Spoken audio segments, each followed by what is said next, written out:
ஓம் சாந்தி. 20/9/2025 காலை முரளி. முரளியின் சாரம். பாபா சொல்கிறார், இனிமையான குழந்தைகளே, பழைய பக்தர்களாகிய உங்களுக்கு பக்தியின் பலனை கொடுக்க தந்தை வந்துள்ளார். பக்தியின் பலன் ஞானம் ஆகும். அதன் மூலம்தான் உங்களுக்கு சத்கதி கிடைக்கிறது. கேள்வி: பல குழந்தைகள் போக போக அதிர்ஷ்டத்தை தாமாகவே அழித்து கொள்ளுகின்றனர். எப்படி? பதில்: ஒருவேளை தந்தையுடையவராக ஆகிவிட்டு சேவை செய்யவில்லை, தன் மீதும் பிறர் மீதும் இரக்கம் காட்டவில்லை என்றால் அவர்கள் தமது அதிர்ஷ்டத்தை தாமே அழித்து கொள்கின்றனர். அதாவது பதவியை கீழானதாக ஆக்கிக் கொள்கின்றனர். நல்ல விதமாக படித்தால், தந்தையின் நினைவில் இருந்தால் பதவியும் நல்லதாக கிடைக்கும். சேவை செய்யும் குழந்தைகளுக்கு சேவையின் மீது மிகுந்த ஆர்வம் இருக்க வேண்டும். பாடல்: யார் வந்தது அதிகாலையிலே. ஓம் சாந்தி. நான் ஆத்மா, சரீரம் அல்ல என்று ஆன்மீக குழந்தைகள் புரிந்துள்ளனர். மேலும் இந்த ஞானம் பரமபிதா பரமாத்மாவிடமிருந்து இப்போதுதான் கிடைக்கிறது. தந்தை சொல்கின்றார், நான் வந்துள்ளேன் எனும்போது நீங்கள் உங்களை ஆத்மா என்று நிச்சயம் செய்து கொள்ளுங்கள். ஆத்மாதான் சரீரத்தில் பிரவேசம் செய்கிறது. ஒரு உடலை விட்டு மற்றொன்றை எடுத்தபடி இருக்கிறது. ஆத்மா மாறுவதில்லை, சரீரம் மாறுகிறது. ஆத்மா அழிவற்றது. ஆகவே தன்னை ஆத்மா என்று புரிந்து கொள்ள வேண்டும். இந்த ஞானத்தை ஒருபோதும் வேறு யாரும் கொடுக்க முடியாது. தந்தை குழந்தைகளின் அழைப்பின் பேரில் வந்துள்ளார். இது புருஷோத்தம சங்கம யுகம் என்பது கூட யாருக்கும் தெரியாது. தந்தை வந்து புரிய வைக்கின்றார். எனது வருகை கல்பத்தின் புருஷோத்தம சங்கம யுகத்தில் நடக்கிறது. அந்த சமயத்தில் முழு உலகமும் புருஷோத்தம உலகமாக ஆகிறது. இப்போது முழு உலகமும் கீழானதாக, தூய்மை அற்றதாக உள்ளது. அது அமரபுரி என்று சொல்லப்படுகிறது. இது மரணலோகமாகும். மரணலோகத்தில் அசுர குணமுள்ள மனிதர்கள் இருக்கின்றனர். அமரலோகத்தில் தெய்வீக குணமுள்ள மனிதர்கள் இருக்கின்றனர். ஆகையால் அவர்கள் தேவதைகள் என்று கூறப்படுகின்றனர். இங்கும் கூட நல்ல குணம் உள்ளவர்களை இவர் தேவதை போல் இருக்கின்றார் என்று சொல்கின்றனர். சில தெய்வீக குணம் உள்ளவர்கள் இருக்கின்றனர். இப்போது அனைவருமே அசுர குணங்கள் நிறைந்த மனிதர்களாக உள்ளனர். 5 விகாரங்களில் மாட்டிக்கொண்டுள்ளனர். எனவே துக்கத்திலிருந்து எங்களை வந்து விடுவியுங்கள் என்று பாடுகின்றனர். ஒரு சீதையை மட்டும் விடுவிக்கவில்லை. பக்தர்கள் அனைவரும் சீதைகள் என்று கூறப்படுகின்றனர். பகவான் ராமர் என்று கூறப்படுகின்றார். இதை பாபா புரிய வைத்துள்ளார். அவர் பக்தர்களுக்கு பலனை தருவதற்காக வருகின்றார். இந்த எல்லைக்கு அப்பாற்பட்ட ராவண ராஜ்யத்தில் முழு உலகமும் சிக்கிக் கொண்டிருக்கிறது. அவர்களை விடுவித்து ராமராஜ்யத்திற்கு அழைத்துச் செல்கின்றார். ரகுபதி ராகவ ராஜாராமின் விஷயம் அல்ல. அவர் திரேதாயுகத்தின் ராஜாவாக இருந்தவர். தற்சமயம் அவரும் கூட தமோ பிரதானமாக மிக மோசமான நிலையில்தான் இருக்கின்றார். ஏணிப்படியில் இறங்கி இறங்கி கீழே வந்துவிட்டார். பூஜைக்குரிய நிலையிலிருந்து பூஜாரியாக ஆகிவிட்டார். தேவதைகள் யாருடைய பூஜையும் செய்வதில்லை. அவர்களே பூஜைக்குரியவர்கள் ஆவார்கள். பிறகு அவர்கள் வைசியர்களாக, சூத்திரர்களாக ஆகும்போது பூஜை தொடங்குகிறது. வாம மார்க்கத்தில் வருவதன் மூலம் பூஜாரிகளாக ஆகின்றனர்.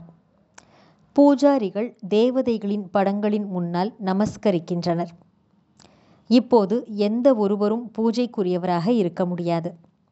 உயர்ந்ததிலும் உயர்ந்த பகவான் பூஜைக்குரியவர் ஆவார். பிறகு சத்யுகத்தின் தேவதைகள் பூஜைக்குரியவர்கள் ஆவார்கள். இப்போது அனைவருமே பூஜாரிகளாக உள்ளனர்.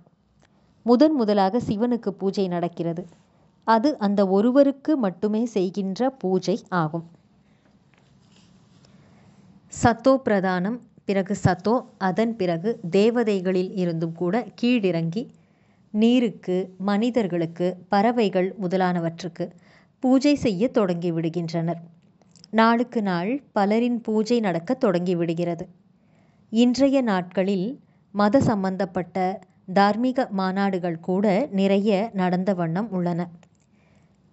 ஒரு சமயம் ஆதி சனாதன தர்மத்துடையவர்களுடையது, ஒரு சமயம் ஜைனர்களுடையது, ஒரு சமயம் ஆரிய சமாஜத்தை சேர்ந்தவர்களுடையது நடக்கிறது. பலரை அழைக்கின்றனர். ஏனென்றால் ஒவ்வொருவரும் தம்முடைய தர்மத்தை உயர்வாக புரிந்து கொள்ளுகின்றனர் அல்லவா?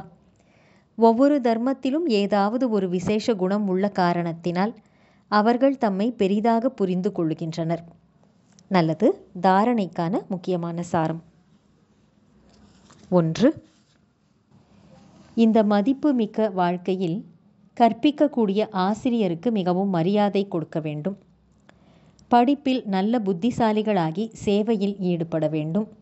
தன் மீது தானே இரக்கம் காட்டிக்கொள்ள வேண்டும். 2. தன்னைத்தானே சீர்திருத்திக் கொள்ளுவதற்காக தூய்மையான பார்வை உடையவராக ஆக வேண்டும். தம்முடைய நடத்தையை முன்னேற்றிக் கொள்ள வேண்டும். மனிதர்களை தேவதைகளாக ஆக்கக்கூடிய சேவை செய்ய வேண்டும். வரதானம். ஆன்மீக ட்ரில்லின் பயிற்சி மூலம் இறுதித் தேர்வில் தேர்ச்சி பெறக்கூடிய சதா சக்திசாலி ஆகுக. விளக்கம்.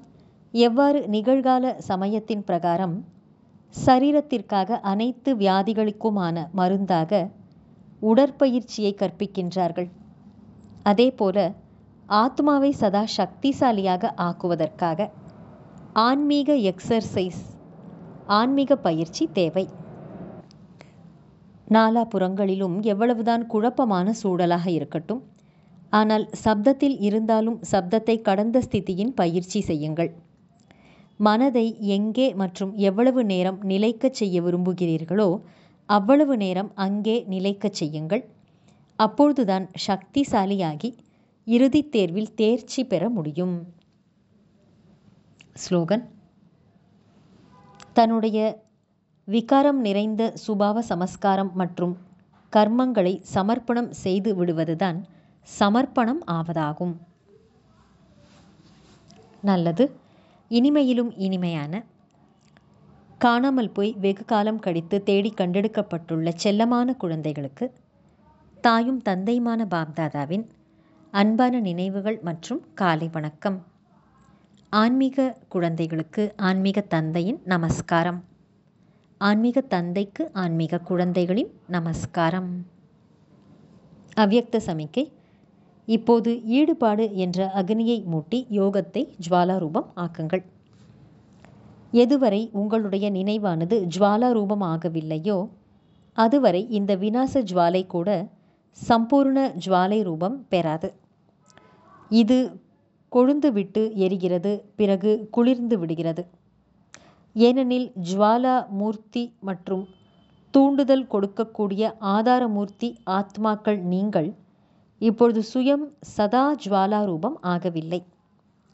இப்பொழுது ஜுவாலாரூபம் ஆகுவதற்கான திட சங்கல்பம் செய்யுங்கள் மற்றும் குழுவாக மனம் மற்றும் புத்தியினுடைய ஒருமுகப்பாட்டின் மூலம் சக்திசாலி யோகத்தின் அதிர்வலைகளை நாலாபுறங்களிலும் பரப்புங்கள். நல்லது. ஓம் சாந்தி.